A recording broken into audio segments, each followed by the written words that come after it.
오늘 하나님의 말씀은 그 옷을 더럽히지 아니한 자입니다. 우리 옆에 있는 분과 힘차게 인사하겠습니다. 예배하는 당신을 하나님이 축복하십니다. 이렇게 인사하겠습니다. 시작. 예배하는 당신을 하나님이 축복하십니다. 아멘. 오늘 또 추석연이라서 고향에 가신 분들이 또 여럿이 있나 모입니다. 오늘 사대교회를 주님이 3장 1절에 보면 가리켜서 살았으나 죽은 자와 같다고 얘기하는데, 이 사대교회를 향한 그 주님의 책망이 오늘 한국교회의 모습과 아마 가장 닮았지 않나 하는 생각을 해보게 됩니다. 이 코로나 때문에 교회 예배가 이축이 되고 또 한국교회가 많은 타격을 받았는데요, 저는 자꾸 들은 생각이 뭐냐면, 정말 예배 하나를 붙들고 신앙생활에 됐고 아니했던 한국교회의 실상을 이런 위기를 통해서 드러내는 것 아닌가 하는 생각을 많이 해보고 있습니다. 오늘 주님이 보내는 경고를 보낸 사대교회는 오늘날 한국교회의 모습과 너무 닮았다고 할 수 있는데요, 1절에서 이렇게 얘기하죠. 내가 내 행위를 아노니 내가 살았다는 이름은 가졌으나 죽은 자로다. 이 살았다는 이름은 가졌으나 죽은 자라고 얘기하는데, 이것은 외형적으로는 참 그럴듯해 보이는데 내용적으로 신앙은 죽었다는 것이죠. 우리 경건의 모양은 있지만 경건의 능력이 없다는 얘기입니다.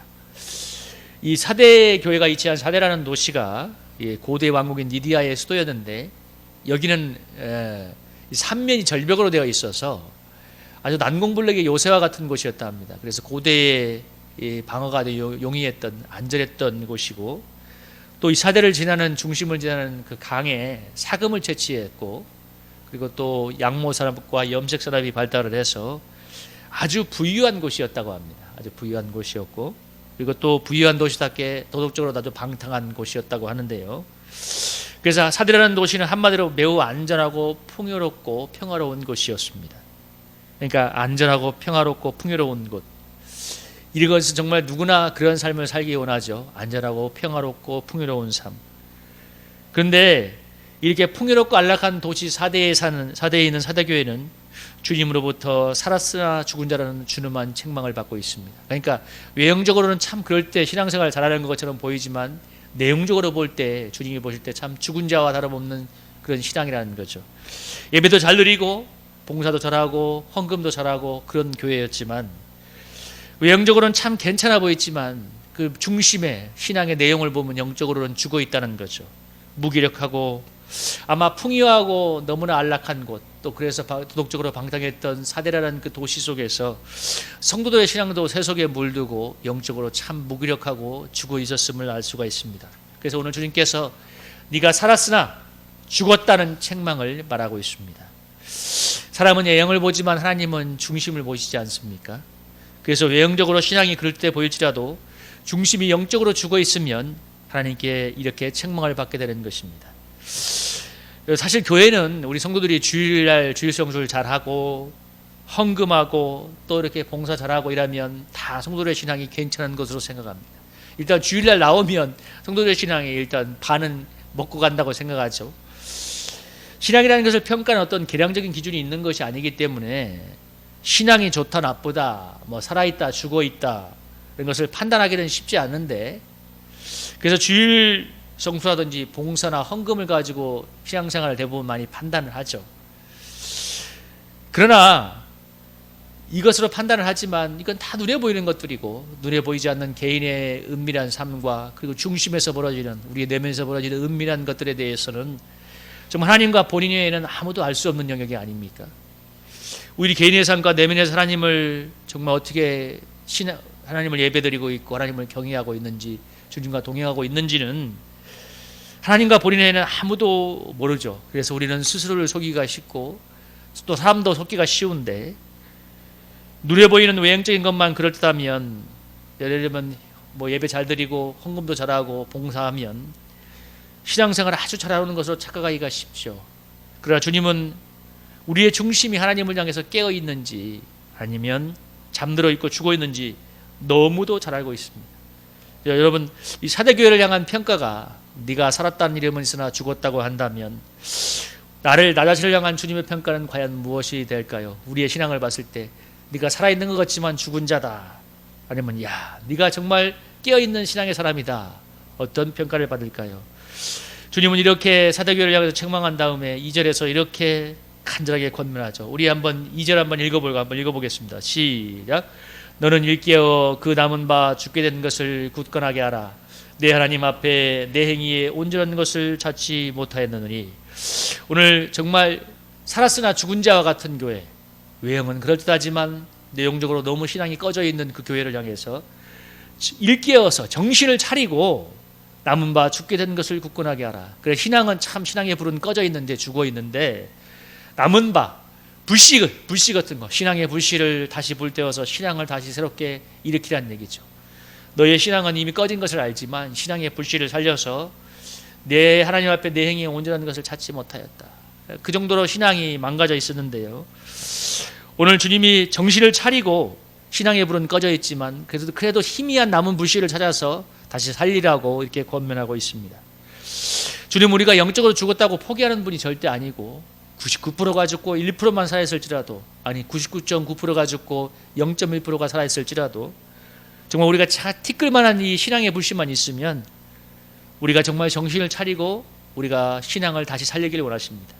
그래서 주님이 우리를 때려 인생에 폭풍을 보내는 이유가 뭐냐면, 그렇게 해서 우리의 신앙의 불씨를 살리는 거죠. 이렇게 기도를 살리고 신앙을 살리는데, 제가 부교육자 때 이 말기암으로 이제 거의 임종을 둔 한 성도님이 있었는데, 어느 날 임종할 것 같으니까 병원에 이제 임종 예배를 와달라는 제가 연가를 받고 교회 병원으로 달려갔는데, 정말 병원에 가니까 그분이 산소호흡기를 끼고 중환자실에서 거의 마지막을 향해 가고 있었습니다. 그래서 제가 마지막 기도를 했는데 뭐라고 기도했느냐면, 하나님 아버지, 이분이 한 번만 정신을 차리고 정말 온전한 정신으로 다시 한번 예수님을 굳게 받아들이고 믿음을 굳게 하고 복음을 다시 굳게 붙들고 또 가족들과도 교제하게 하여 주옵소서 기도했는데, 정말 하나님이 이 기도를 들으시고 거의 숨이 넘어가던 그분을 살려주셨어요. 그래서 그날 밤부터 토요일 아침부터 금요일 날 갔었는데, 토요일 아침부터 이 정신이 들고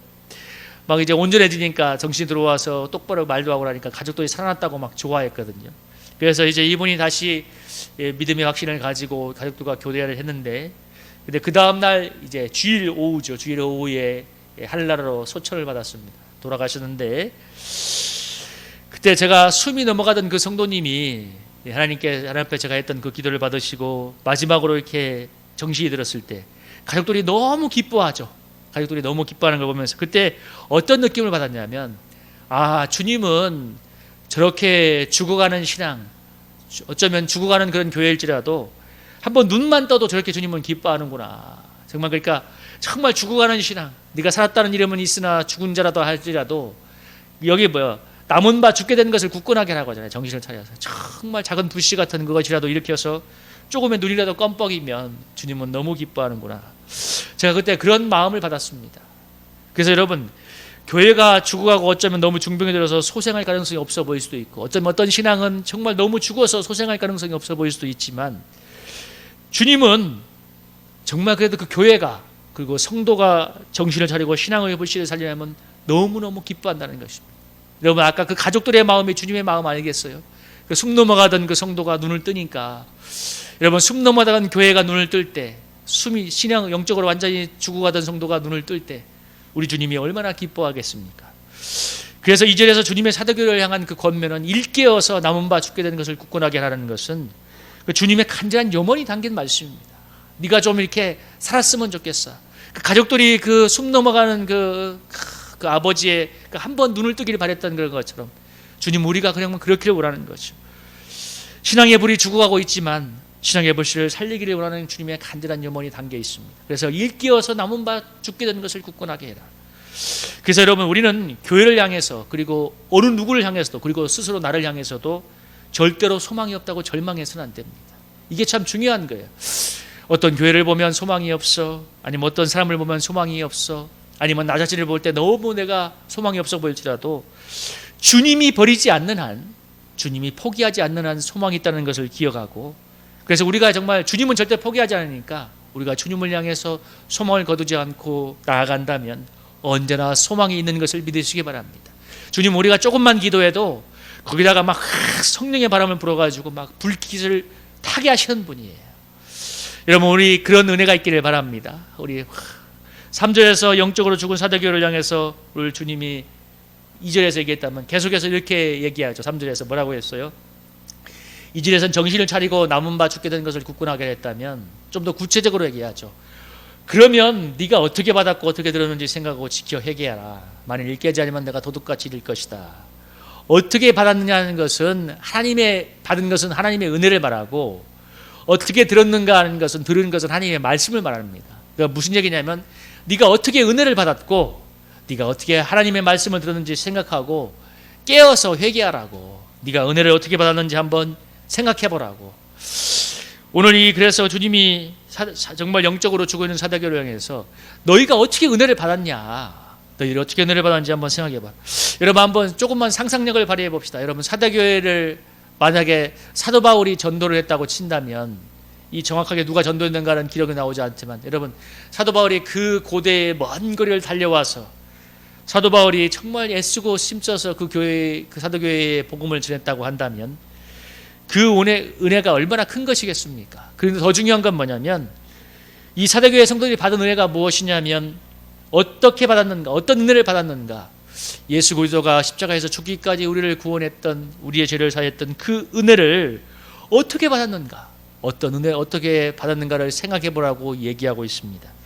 그러니까 이 은혜가 그냥 은혜가 아니죠. 예수 그리스도가 십자가에서 죽기까지 고난 받으심으로 주신 은혜고, 그 은혜를 전달하기 위해서 얼마나 많은 사람들이 수고하고 애쓰고, 또 그 은혜를 받아들인 본인은 얼마나 또 마음을 겸비하게 하고 가난하게 하는 가운데 그 은혜를 받았는지, 그 은혜를 생각해보고 그 은혜를 지키고 회개하라고 얘기합니다. 여러분은 어떻게 은혜를 받게 되었습니까? 오늘 추석을 맞아서 내가 어떻게 은혜를 받았는지 한번 돌아봤으면 좋겠습니다. 저를 전도했던 분이 정말 군생활 내내 편지해주고 간절히 기도해 주어서 은혜를 받게 되었는데요. 그런 섬김을 통해서 예수 그리스도의 은혜가 내게 오게 되었고, 주님께서 수많은 허물인 나를 변함없이 지금까지 사랑하시는 그 은혜를 생각할 때, 이 주님께 받은 바 은혜를 생각해 보면 결코 소홀히 하거나 배반할 수 없다는 것을 느끼게 됩니다. 여러분, 제가 몇 달 전인가 일을 하다가 몸이 아파서 기도할 때 몸이 너무 아파서 정말 순간 나도 내가 코로나에 걸렸나 새벽에 그럴 정도로 몸이 너무 아팠는데, 그때 정말 주의 이름을 부르면서 간절하게 기도했는데 순간적으로 그냥 아픈 게 떠나가 버렸어요. 그리고 나서 내가 얼마나 감사가 됐냐면, 내가 예수 믿는 게 너무 감사하다. 이 고통스러운 순간에 무엇이 나의 질병을, 아니 이 질병인지 뭔지 모를 이 고통을 물러가게 할 것이며 나에게 이런 놀라운 실존의 구원을 줄 수 있는가. 그 순간 그 사건이 너무 감사하면서 내가 예수 믿는 게 너무 감사하게 느껴졌습니다. 그러니까 그 잠시의 고통은 하나님이 나에게 은혜를 이 놀라운 하나님의 은혜를 정말 새록새록 새기게 깨닫게 하는 시간이었는데요. 여러분, 이것처럼 우리가 예수를 믿는다는 것, 우리가 예수를 믿게 되었다는 것, 우리가 받은 바 이 은혜는 정말 너무나 큰 하나님의 축복이요 은총입니다. 여러분, 아까 제가 처음에 예배 시작할 때 시편 4절 마지막 7장을 얘기했는데, 나를 안전하게 살게 하시는 이는 오직 하나님뿐이라고 했는데, 여러분, 코로나 바이러스가 흥행하는 이 세상에서 우리가 백신도 맞고 마스크도 쓰고 있지만, 여러분, 바이러스에서 무엇이 우리를 지켜줄 수 있겠습니까? 하나님의 은혜만이 우리를 지켜줄 수 있잖아요. 우리가 이런 은혜를 받았다는 것을 생각하고 우리가 주님을 믿었다는 사실이 얼마나 놀라운 것을 깨달을 때, 정말 그때 주님의 은혜를 지키게 되고 회개할 마음을 갖게 되는 거죠. 근데 이렇게 은혜를 받고도 망각하고 영적으로 잠들어진다면 우리 주님께서 도적같이 너에게 임할 거라고 경고하고 있습니다. 그러면서 4절에서 사대교회에 옷을 더럽히지 아니한 몇 명이 있다고 말씀하시고, 그들은 흰옷을 입고 주님과 함께 다닐 거라고 얘기합니다. 옷을 더럽히지 아니했다는 것은 세속에 물들지 아니하고 거룩하고 성결한 삶으로 주님과 동행했다는 것을 말하죠.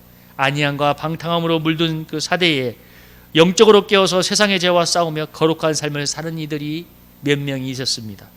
주님은 이들이 흰옷을 입고 주님과 함께 다닐 거라고 이야기하고 있습니다. 여러분, 성경에서 흰옷은 세 가지의 큰 의미가 있습니다. 하나는 영광과 승리, 두 번째 속죄, 세 번째 믿음으로 말미암는 의의 옷이 있는데, 성경을 살펴보면 마가복음 9장 2절에 보면 예수님께서 베드로와 야고보와 요한 세 명의 제자를 데리고 가서 변화사에서 변화될 때 뭐라고 했어요? 세상에서 빨리하는 자가 그렇게 희귀할 수 없을 만큼 매우 희어졌더라. 예수님이 그때 정말 너무나 광채가 나는 흰 옷을 입었습니다. 여기서 흰 옷은 영광과 승리의 그런 옷을, 그것을 상징하는 것이고, 이사야서 1장 18절에 보면 오라 우리가 변론하자 너희의 죄가 주홍 같을지라도 눈과 같이 희어질 것이요 진홍같이 붉을지라도 양털같이 희게 되리라. 예수님의 보혈의 피가 우리의 죄를 정말 양털같이 희게 될 것. 그래서 여기서 흰 옷은 속죄의 의미를 얘기하기도 하고 또 믿음으로 말미암는 의를 얘기하기도 합니다. 그러니까 흰 옷을 입었다는 것은 예수님으로부터 오는 믿음으로 오는 의의 옷을 입고 속죄함을 받고 놀라운 부활의 영광과 승리 가운데 주님과 함께 영생할 것을 얘기하는 거죠. 오늘 주님이 누구에게 옷을 더럽히지 아니한 자야, 이 사람들을 5절에서는 뭐라고 얘기하냐면 이기는 자라고 표현하고 있습니다. 그렇게 이긴 자는, 그러니까 세속에 물들지 않고 주님 앞에 거룩하고 성결한 삶을 믿음으로 살아간 자들에게는 5절에 이와 같이 흰 옷을 입을 것이고 내가 그 이름을 생명책에서 결코 지우지 아니하고 그 이름을 내 아버지 앞과 그의 천사들 앞에서 시인하리라. 여러분 뭐라고 얘기했어요? 이기는 자에게 이 세상의 세속의 죄와 무너지지 않고 성결한 삶을 살았어. 정말 그 옷을 더럽히지 아니한 자에게 흰 옷을 입힐 거라고, 승리와 영광을 줄 것이고 속죄와 영원한 구원을 줄 것이며 그 이름을 생명책에서 결코 지우지 아니할 것이라고 정말 하나님의 놀라운 구원을 약속하고 있습니다. 그래서 오늘 주님이 무엇을 얘기하냐면 영적으로 죽어있던 사대교회지만 옷을 더럽히지 아니한 사람들이 몇 명이 있었다고 합니다. 이기는 자들, 영적으로 깨어서 세속에 물들지 않고 거룩하게 주님과 동행하는 몇 사람이 있었습니다. 이들이 뭐예요? 정말 남은 바 죽게 된 것을 굳건하게 하는 불시어 같은 사람들입니다. 주님은 이들에게 흰 옷을 입고 주님과 함께 다닐 거라고 얘기하고 그 이름을 생명책에서 결코 지우지 않을 거라고 얘기하고 있습니다.